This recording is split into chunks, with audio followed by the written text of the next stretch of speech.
오늘부터 가스페 프로젝트 신약 5권을 시작합니다. 가스페 프로젝트 신약 5권에서는 서신서들을 우리가 다루게 되는데요. 사도행전에 이어서 성경에 등장하는 이 편지 형식의 여러 성경들, 바로 이것이 서신서들입니다. 여러분 아시는 로마서, 고린도 전후서, 갈라디아서, 이런 내용들이 다 서신서 안에 포함이 되는 거죠. 오늘은 신약 5권 첫 시간으로 갈라디아서의 말씀을 함께 나누도록 하겠습니다. 여러분, 한자 성어 중에 표리부동이라는 말이 있습니다. 표리부동, 겉과 속이 같지 않다라는 말이죠. 누군가를 가리켜서 아유, 저 사람은 표리부동해 라는 말은 그 사람은 겉과 속이 다르다. 조금 더 세게 말하면 두 얼굴을 가졌다, 이렇게 말할 수 있는 것이죠. 이런 말 듣고 좋아할 사람 아무도 없습니다. 예수의 증인도 마찬가지가 아닐까요? 복음의 선포와 함께 그 삶에 합당한 삶이 이루어져야 한다는 것이죠. 우리 교회 금년 표어가 뭡니까? 제자 예수의 증인으로, 그 다음 뭐예요? 살아가라. 예수의 증인으로 살아가라. 여러분, 이 살아가라 라는 것이 삶을 가리키는 것이죠. 복음을 전하라, 중요합니다. 그러나 전할 뿐 아니라 복음에 합당한 삶을 살라, 바로 이것이 주님 우리에게 원하시는 것이죠. 복음과 함께 복음의 삶을 사는 것, 이러한 삶, 이것을 가리켜서 복음 안에서 신실하게 산다라고 말할 수가 있는 것입니다. 여러분, 갈라디아서 2장은요, 특별히 2장은 복음 안에서 신실하게 사는 것이 무엇인지를 우리에게 보여주고 있습니다.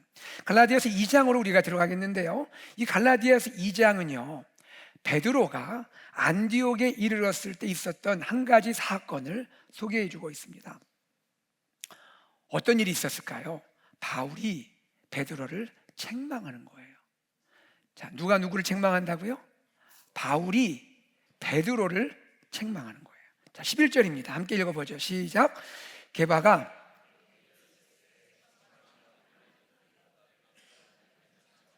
책망하니라. 여러분, 책망이란 말이 나오죠. 게바가 안디옥에 이르렀을 때 책망받을 일이 있었다. 여러분, 게바가 누굽니까?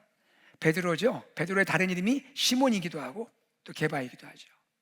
대면하여 책망했다라 말합니다. 이게 어떤 의미일까요? 면전에서 반대했다라는 거예요. 얼굴을 마주하고 면전에서 저항했다는 얘기입니다. 말하자면 직접적으로 아주 준엄하게 책망을 한 거예요. 누가 누구를요? 바울이 베드로를요.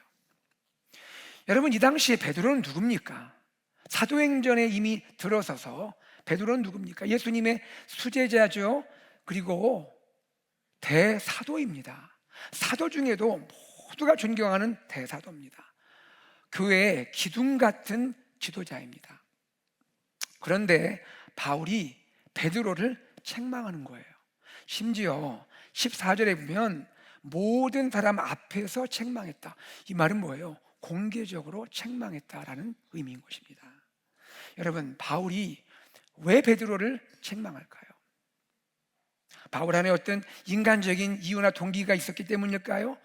혹이라도 그 안에 있는 어떤 자존심, 어떤 위치, 혹은 베드로를 생각할 때 어떤 라이벌의식, 아니면 자신을 좀 드러내려는 과시하는 마음, 그런 것 때문에 책망을 했을까요? 그렇지 않습니다. 그럼 왜입니까? 왜 바울은 베드로를 책망합니까? 그 이유는 베드로가 외식을 했기 때문이에요. 외식, 즉 위선의 행동을 했기 때문입니다. 우리 12절 말씀을 함께 읽어보죠. 12절에 그 내용이 나옵니다. 함께 읽습니다. 시작. 야고보에게서 어떤 이들이 이르기 전에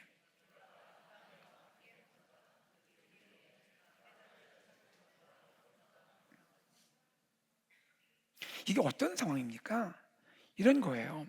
베드로가 지금 안디옥에서, 그 말은 안디옥 교회를 말하죠. 여러분 기억하시죠? 안디옥 교회는 이제 사도행전에 들어서서 이방인 선교의 전초기지였죠. 많은 이방인들을 구원하는 그러한 본산지였는데 그곳에 많은 이방인 신자들이 있지 않겠어요? 유대인도 있지만 이방인 신자가 많았을 겁니다. 베드로가 이 안디옥에 방문한 거예요. 그리고 그 안디옥에서 이방인 신자들과 지금 친교의 식사를 나누는 거예요. 테이블을 펴고 맛있는 음식을 준비해서 함께 친교하는 거예요. 식사를 나누고 있는 거예요. 그런데 식사를 하다가 말고 베드로가 슬그머니 자리를 떠났다라는 거예요. 왜 그랬을까요? 예루살렘에서 몇 유대인이 안디옥에 왔어요. 그들은 야고보로부터 왔다고 말하는데, 야고보는 그 당시에 예루살렘 교회 대표거든요. 사실은 이거 확인할 수가 없어요. 아니었을 것 같아요. 그렇게 말을 한 것 같아요. 어쨌든 예루살렘에서 온 몇 유대인들이 베드로 쪽을 향해서 오게 됩니다. 그것을 보고 베드로가 식탁에서 그만, 말하자면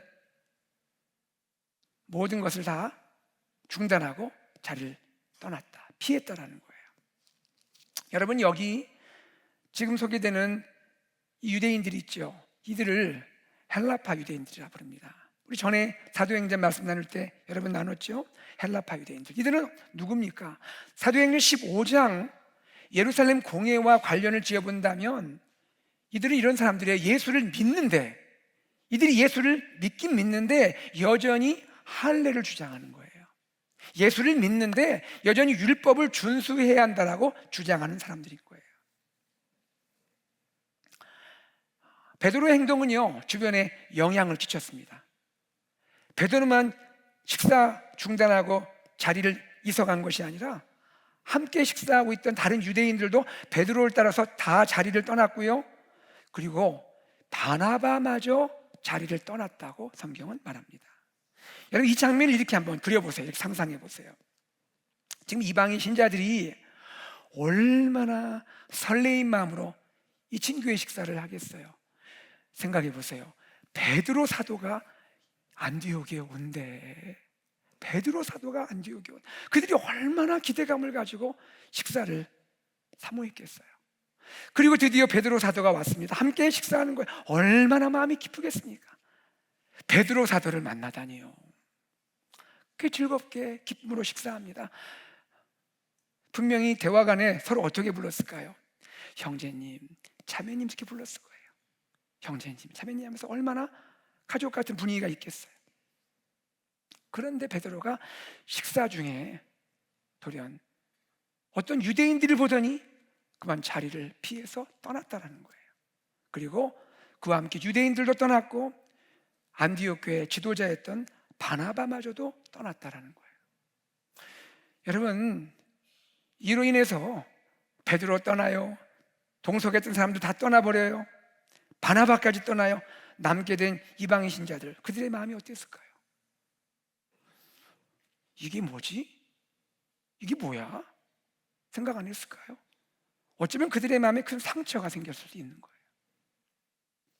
바울은 이 베드로의 행동을 외식이라고 표현합니다. 13절입니다. 13절 함께 읽죠. 시작.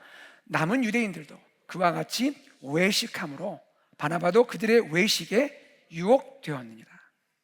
여기 외식이란 말이 헬라어 원 의미로 위선이란 말이 위선. 그런데 여러분, 이 헬라의 의미 어떤 의미도 담겨 있냐면요, 연기하다라는 뜻도 있어요. play acting. 연기하는 거예요. 속인다는 거예요.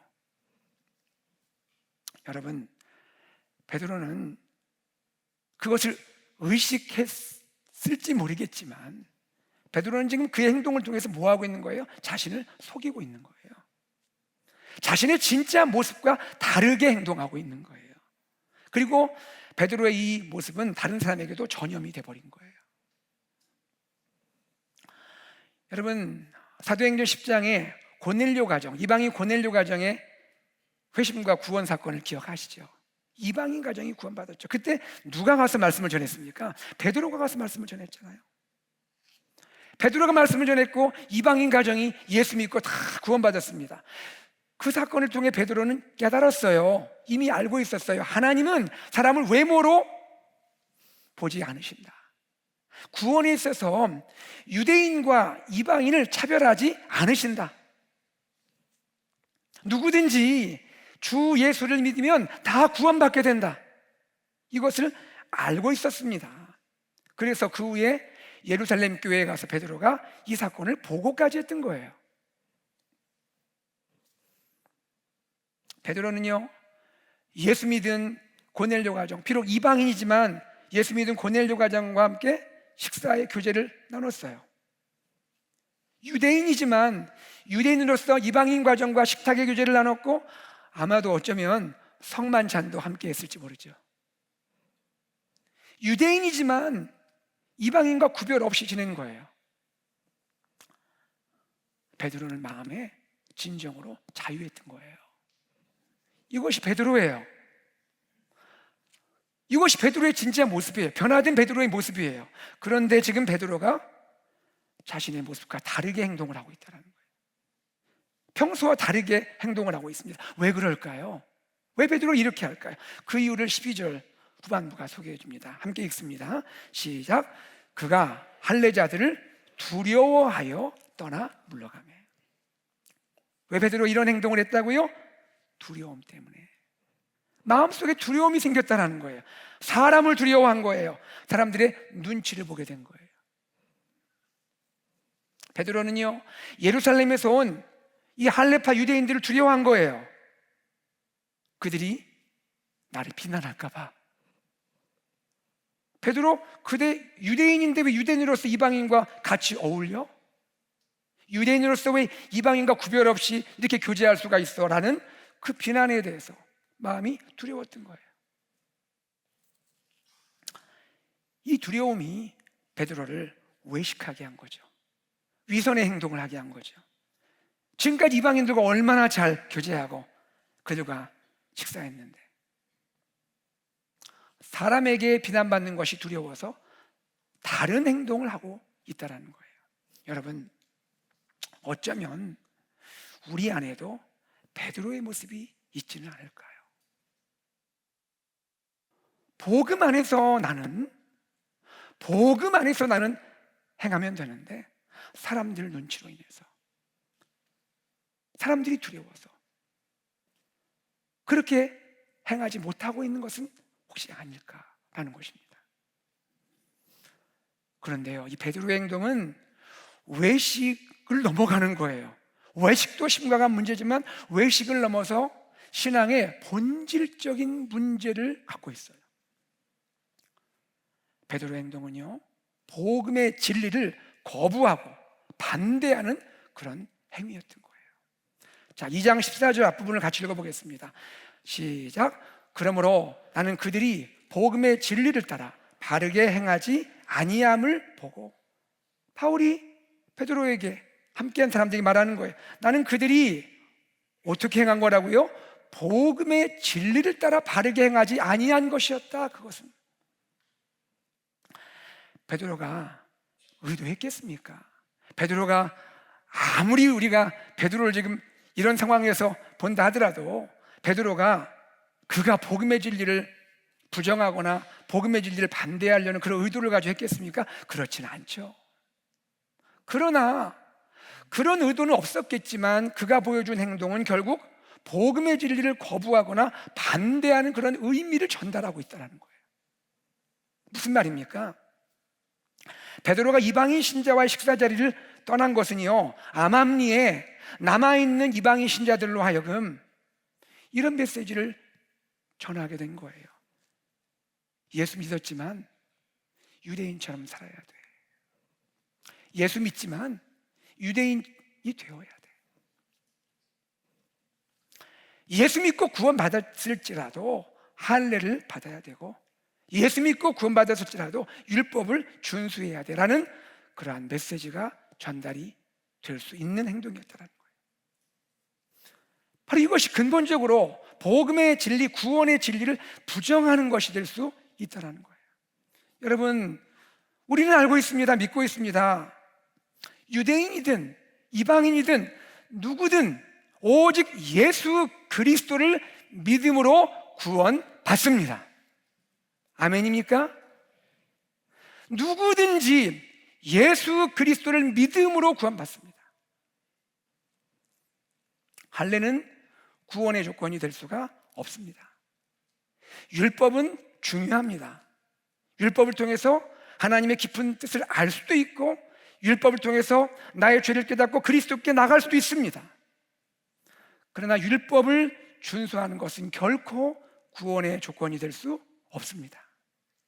그렇기에 구원받은 이방인 신자에게 할례를 요구해서는 안 되는 겁니다. 바울이 베드로에게 말합니다. 갈라디아 2장 14절 하반부입니다. 함께 읽어볼까요? 내가 유대인으로서 이방인을 따르고 유대인답게 살지 아니하면서 어찌하여 억지로 이방인을 유대인답게 살게 하려느냐. 그대 베드로,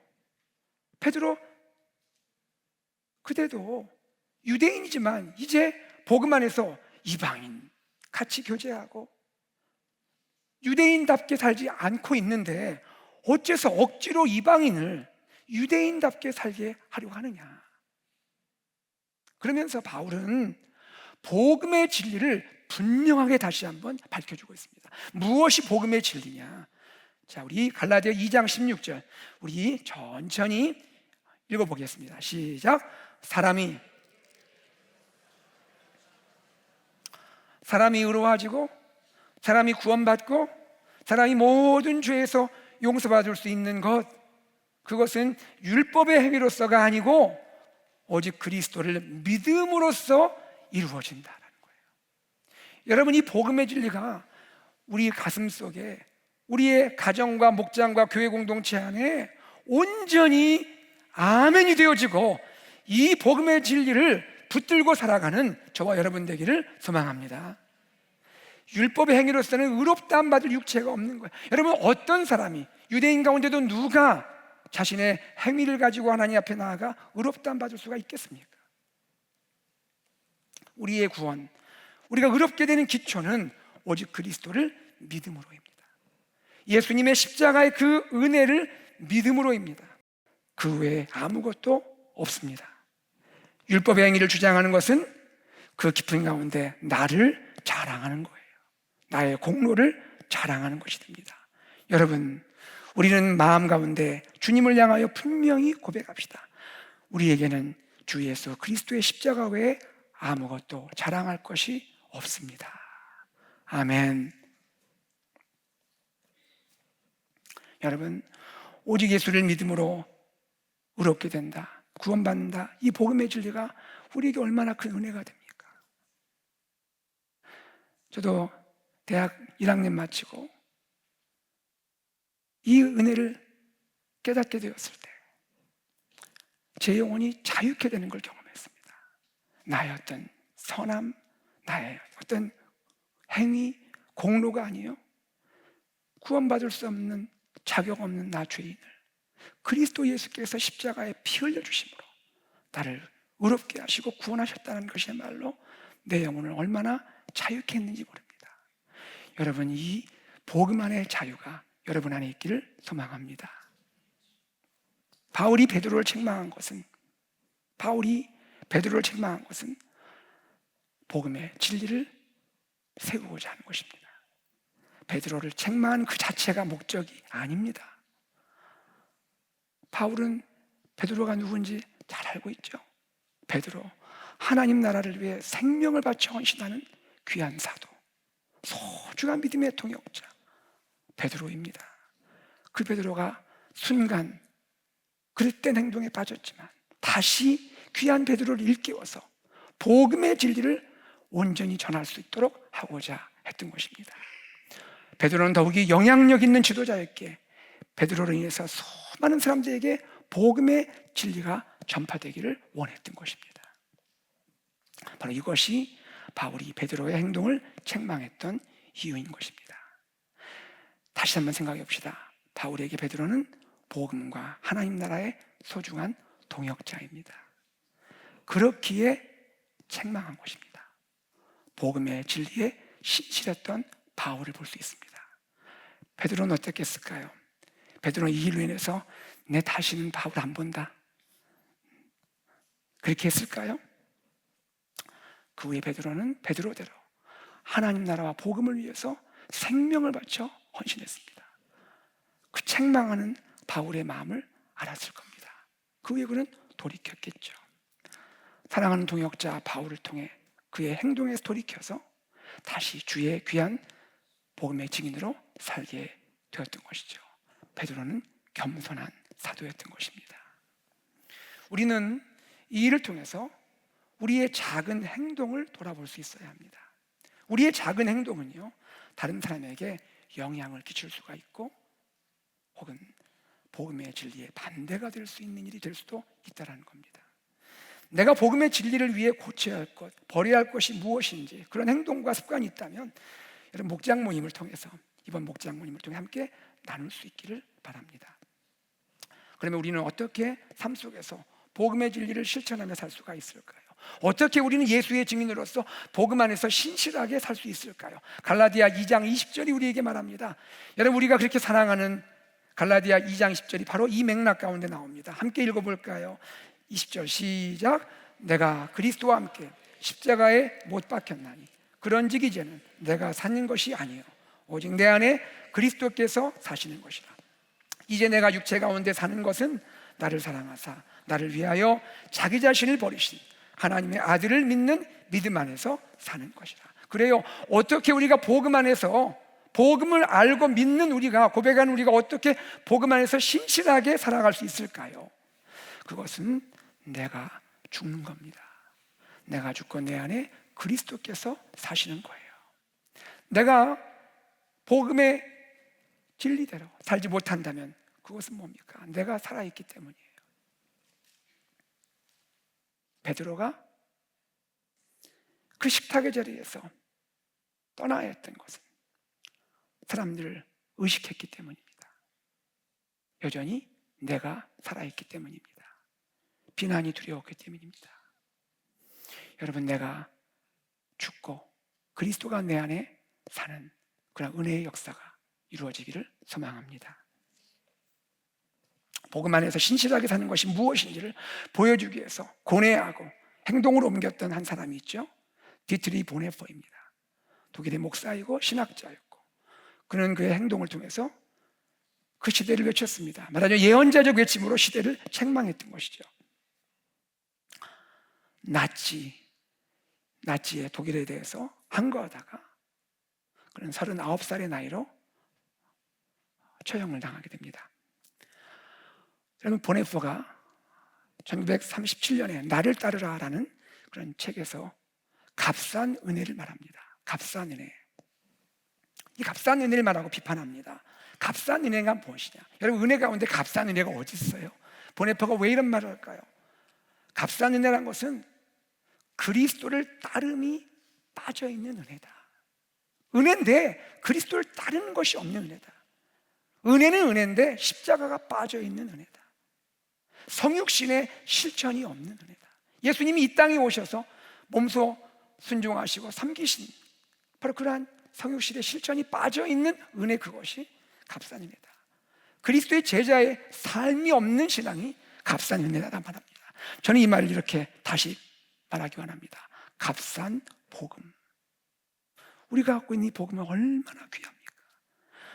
우리가 혹이라도 우리의 삶을 통해서 복음을 값싼 복음으로 만들고 있지는 않는지 돌아보면 좋겠습니다. 여러분 우리의 삶은 보네포의 상황과는 다릅니다.